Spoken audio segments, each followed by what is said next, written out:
a giant steel frame, dozens of construction workers, monster-size equipment. All in all, a massive effort to build one of the world's smallest homes. The narrowest place inside, it's just 72 centimeters, and then in the widest place, it's 122 centimeters.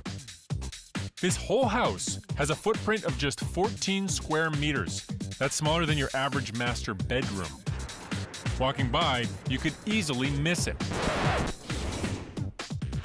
My name is Jakub Szczesny, and I'm the designer of Keret House. The concept came from the fact that I was just going to one of the alternative cultural centers of Warsaw.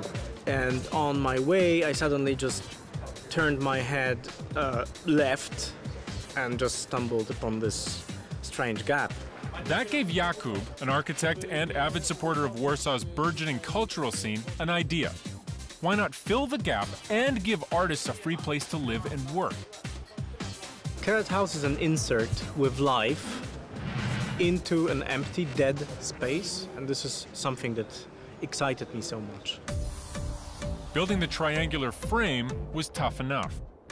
It's steel structure made out of small modules that just weigh 300 kilograms each in order to be quite easily slid between two buildings.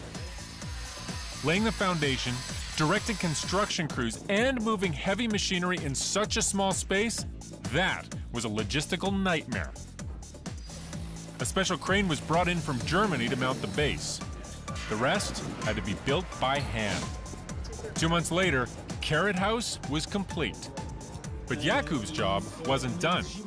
He still had to find someone brave enough to live in it. A person with a grand sense of humor. Because to survive in a place like this, you need a sense of humor. Meet Etgar Keret, an Israeli author who's made Warsaw his second home. Etgar is a little eccentric. As an artist, when somebody comes with an idea that is even crazier than your stories, then it's only fair that you say yes. I got involved in the project because it seemed like an adventure, and I feel like Indiana Jones in this little adventure movie. After months of preparation, structural testing, and finishing touches, Keret House is finally open to the public. But first, a sneak peek for our cameras. You want to see the house? Come on, show you. This is where we can have breakfast or play poker, depending on the time. This is my little kitchen. This is where you can wash the world's narrowest dishes. Ooh, this is the restroom. And this is the shower. And I can take you to where the servants live. No, actually, I can't because there aren't any. I bet this is the house, basically. Very few floors to wash. It's good for lazy people like me. This house isn't just a mini manor, it's an architectural marvel. You see these windows? They do double duty as an air ventilator. Ooh, what a view.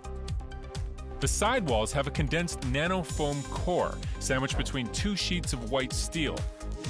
Here's a living room, big enough for a beanbag chair. And check this out.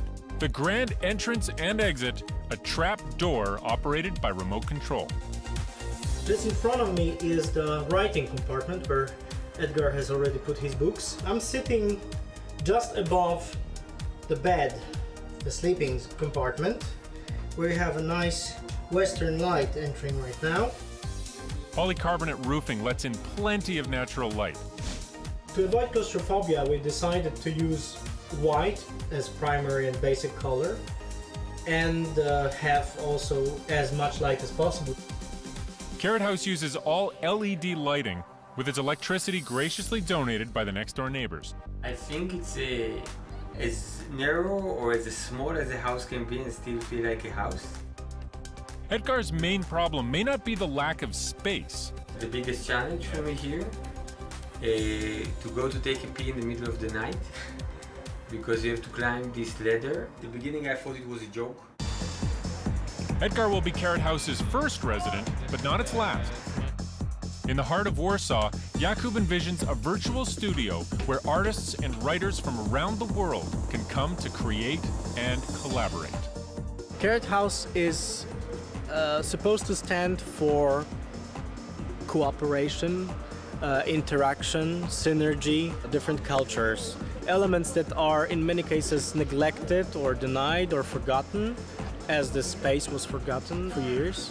It's highly satisfactory to see something that I thought at the beginning would be close to impossible.